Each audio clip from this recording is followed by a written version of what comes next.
Hello everyone, कैसे हैं आप सभी। आई होप आप सब बिल्कुल अच्छे होंगे। Welcome back to my channel. स्वागत करती हूं आप सभी का फिर से एक बार आपके अपने यूट्यूब चैनल में, और मैं हूं मेघा।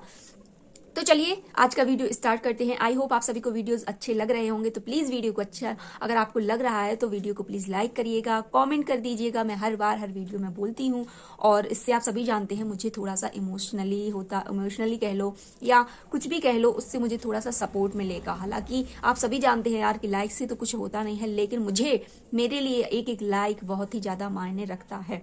तो चलिए आज का वीडियो में स्टार्ट करते हैं बिना कुछ देरी करे। तो कल हम सभी ने 2 वीडियोस देखे, एक हमारी प्यारी जगत भाभी का और एक प्यारे हमारे लप्पू भैया सचिन भैया का। दोनों की मैं बात करूंगी यहाँ पर जो भी सारी चीजें हैं। तो सबसे पहले हम लप्पू भैया की बात कर लेते हैं। यहाँ पर आकर वो चीख चीख के अपनी ऑडियंस को जवाब दे रहे हैं। जो भी ऑडियंस ने उनसे क्वेश्चन करे हुए थे कि आप की बात मनीषा से होती है, तो सबसे पहले मैं यही कहूंगी कि आपको जरूरत ही क्या पड़ी ऑडियंस के जवाब देने की। ये चीजें पूछनी नहीं पड़ती हैं। अगर आपने गलती करी है तो उसको एक्सेप्ट करना भी होगा। आपने भले ही आपने पूरी दुनिया के सामने एक्सेप्ट कर लिया हो, सॉरी बोल दिया हो, जो चाहे कर लिया हो, लेकिन आपने भी अभी तक मनीषा के लिए जो उसका हक है वो नहीं दिया। ऑफलाइन आपने ये सारी चीजें करी क्योंकि हम सभी जानते हैं यहाँ से आपको फायदा है, लेकिन आप सभी ये भी चीज जानते हैं कि जहां से उसका कोई फायदा नहीं है वहां उसने बिल्कुल भी, उसको होता है ना, रिग्रेट फील नहीं हो रहा, गिल्ट फील नहीं हो रहा। कभी होता है कभी नहीं होता है, लेकिन होना चाहिए। मेरा कहना ये है, मेरा मानना ये है कि आपको गलती, पब्लिक क्या बोलती है, ऑडियंस क्या बोलती है, वो बात का बात है, लेकिन आपको उस बंदी के साथ जिसके साथ आपने 5 साल बिताए हैं उसके ऊपर फोकस करना चाहिए, ना कि यहाँ पर आपको लोगों की सफाई देने की जरूरत है। सफाई तो आप जब भी दे रहे थे जब आपका रिश्ता जगत दीदी से था। सफाई तो आप जब भी दे रहे थे उनके फेवर में कि अरे वो मेरी बड़ी बहन है, मेरा ऐसा है, मेरा वैसा है, फलाना। काफी सारे आप लोगों ने यहाँ पर रास रचे, लेकिन फिर भी क्या ही फर्क पड़ता है। हम लोग मान भी लेते हैं कि चलो आपकी बात नहीं हो रही है, लेकिन ऑफ कैमरा जो भी सारी चीजें हो रही हैं तो हम लोग उस पर भी विश्वास नहीं कर सकते। और आपको ये सॉरी जो वर्ड है, आपकी गिल्टी जो फील है, उसको उसके सामने झुकना होगा, मनीषा के सामने। मनीषा को दिखाओ। यहाँ पर दिखाने से किसी को कुछ भी फायदा नहीं है, क्योंकि हम ऑडियंस की नजर में हम सभी जानते हैं कि आप किस हद तक गिर चुके हैं। जहां पर आपको सफाई देनी चाहिए वहां आप सफाई देते नहीं हैं। जहां आपको कुछ जरूरत ही नहीं है ना, आपसे कुछ लोग कहते हैं कि यहाँ आकर कुछ लोग होंगे, लेकिन वो भी मनीषा की तरफ से ही आपसे पूछ रहे होंगे कि आपका ये जो बिहेवियर है वो मनीषा के साथ बिल्कुल गलत है, कि आप उससे दूर हैं, आप उसकी सुनते नहीं हैं, आप उससे बात नहीं करते हैं। तो पब्लिक का उसके लिए झुकाव है। तो कल उसका वीडियो आया, काफी लोग हम लोगों ने देखा, काफी तरह तरह के उससे क्वेश्चन करे जाते हैं। अगर वो खुश है तो भी, तो वो सबकी अपनी अपनी लाइफ है, सबका अपना अपना पॉइंट ऑफ व्यू है। जिसको जो सोचना है हम उसको नहीं रोक सकते। अगर मेरी जो सोच है कोई बंदा मुझे नहीं रोक सकता, मुझे जो सोचना होगा वो सोचेंगे ही।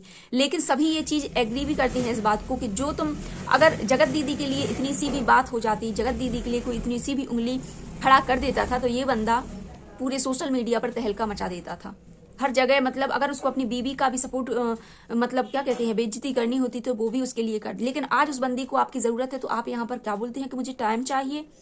मुझे एक रिलेशनशिप में टाइम की जरूरत नहीं होती, वहां पर झुकने की जरूरत होती है। आप में लेकिन वो बिल्कुल भी नहीं है। हम सभी जानते हैं कि आपका झुकाव किस तरफ था, अभी है क्या आपके दिमाग में चलता है हमें नहीं पता। लेकिन अगर यही चीज, यही जो भी सारी चीजें जो मनीषा के साथ हुई अगर जगत दीदी के साथ हुई होती तो आप, होता है ना, पूरा दिलो जान से झुक जाते यहाँ पर। लेकिन आप कहते हो कि मुझे टाइम चाहिए, मुझे ये चाहिए, मुझे वो चाहिए। क्या करेंगे ऐसे टाइम का? अगर आप उसकी कोई भी बात को सुनेंगे नहीं, उसका गुस्सा जो है अपने उसको निकालने नहीं देंगे खुद के ऊपर, उसकी जो मन की भड़ास है नहीं निकालने देंगे, तो आप 1 साल तक क्या 2 साल तक 6 महीने कितना भी टाइम दे लें, लेकिन अगर आप उसके पास 6 महीने बाद भी जाएंगे तो भी आपको वही फील होगा जो अभी फील हो रहा है। क्योंकि ये चीजें बैठकर एक बंद कमरे में सॉल्व की जाती हैं। अपने एक दूसरे को, पति पत्नी के, मियाँ बीवी के दुख को बांटकर सॉल्व करी जाती हैं। अगर वो आपसे कुछ कहना चाहती है तो आपका ये फर्ज बनता है, पहला माना आपने गलती करी, आगे चलिए, गलती को आपने सभी को एक्सेप्ट करा, सभी से माफी मांगी। लेकिन जिसका ज्यादा आपने सब कुछ बिगाड़ा है उससे आपने बिल्कुल भी अच्छे तरीके से बात नहीं की। क्यों?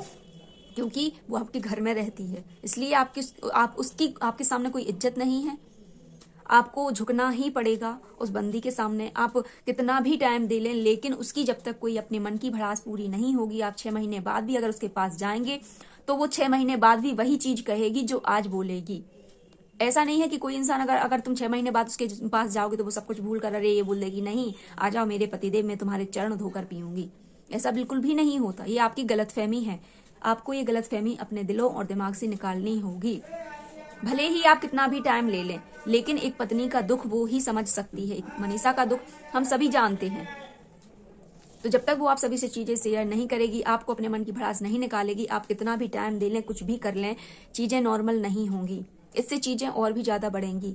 ऐसे टाइम पर अगर आप उससे बात नहीं करते हो तो अभी भी उसके दिमाग में कहीं ना कहीं ये शंका होती होगी कि ऐसा तो नहीं कहीं ये अभी भी जगत दीदी से बात कर रहा हो, ऐसा तो नहीं अभी भी वो उसके कहने में आ रहा हो, ऐसा तो नहीं अभी भी वो उसके सारों पर चल रहा हो। ऐसे ऐसे ख्याल इस टाइम पर एक बीवी को आते हैं।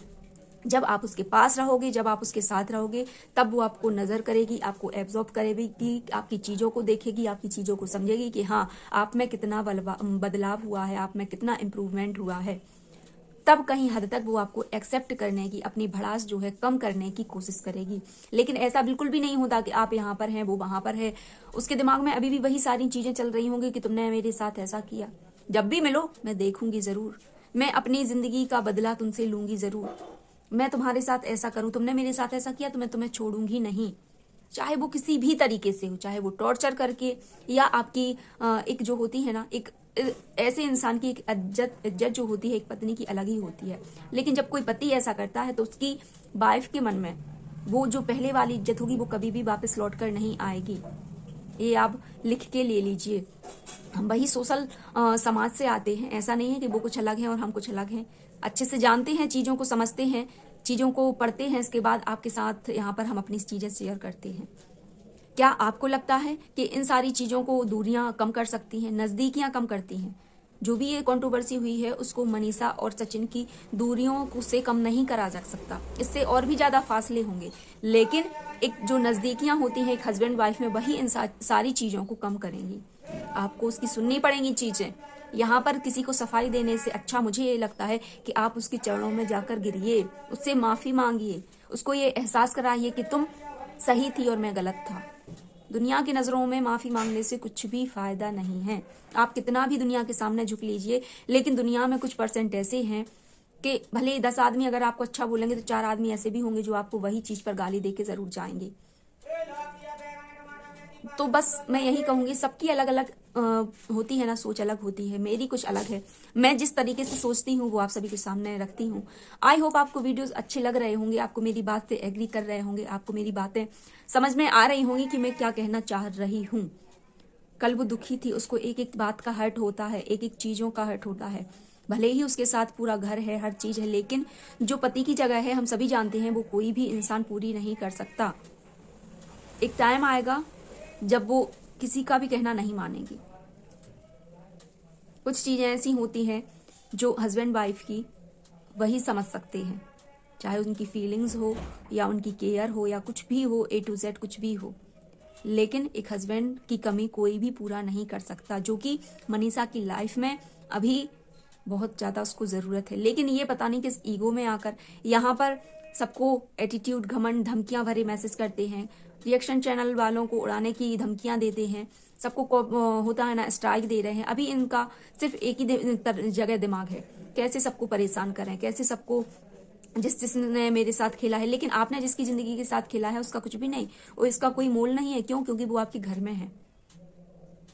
अगर वो चाहती तो पता नहीं क्या ही कर लेती, लेकिन वो नहीं कर रही है। इस टाइम पर ऐसे लोग होते हैं, भले ही उसकी माँ, उनकी सासू माँ कितना भी इज्जत खानदान का वो दावा कर ले, लेकिन अगर मान लीजिए इनकी, कल मैंने एक जो इनकी स्टेटमेंट देखा इनकी सासू माँ का कि हम ऐसे खानदान से शादी करते हैं जो इन कोर्ट कचहरी में ना पड़ता हो। मान लीजिए अगर आपका बेटा 1 साल तक नहीं आता है तो क्या जब तक वो इंतजार करती रहेगी? क्योंकि एक सहन करने की भी सीमा होती है। अप्सरा मोम जी, आप उसको ऐसे होता है ना इमोशनली हाथों में लेकर उसको, हमें पता है, हम लोग सब जानते हैं कि भले ही आप सपोर्ट कर रहे हैं हर चीज है, लेकिन आपको कहीं ना कहीं ये डर भी है कि ऐसा ना हो कि मनीषा कोई गलत कदम उठा ले। इससे अच्छा है आप अपने बेटे को समझाइए, अपने बेटे और बहू की जो दूरियां हैं उनको नजदीकियों में कन्वर्ट कीजिए। वही आपकी और आपकी फैमिली के लिए अच्छा होगा, ना कि यहाँ पर कोई स्टेटमेंट देने से अच्छा है कि ऐसा वैसा फलाना ढिकाना। जब वो उसके सर से ऊपर पानी हो जाएगा तो कोई भी उसको कुछ नहीं करेगा, ना ही अभी भले ही वो कहती है कि इतने आसानी से तो मैं नहीं छोड़ूंगी, जब कोई अपना बंदा अपनाएगा ही नहीं तो मजबूरन आपको छोड़ना पड़ेगा। इस चीज को समझिए और सोचिए, विचार करिए। तो चलिए आज का वीडियो रहने देते हैं यहीं तक। आई होप आपको वीडियो अच्छा लगा होगा। वीडियो अच्छा लगे तो प्लीज वीडियो को लाइक, कमेंट एंड शेयर जरूर करिएगा। फिर मिलेंगे एक नए और वीडियो के साथ। तब तक आप सभी अपना ध्यान रखिए, स्वस्थ रहिए और मस्त रहिए।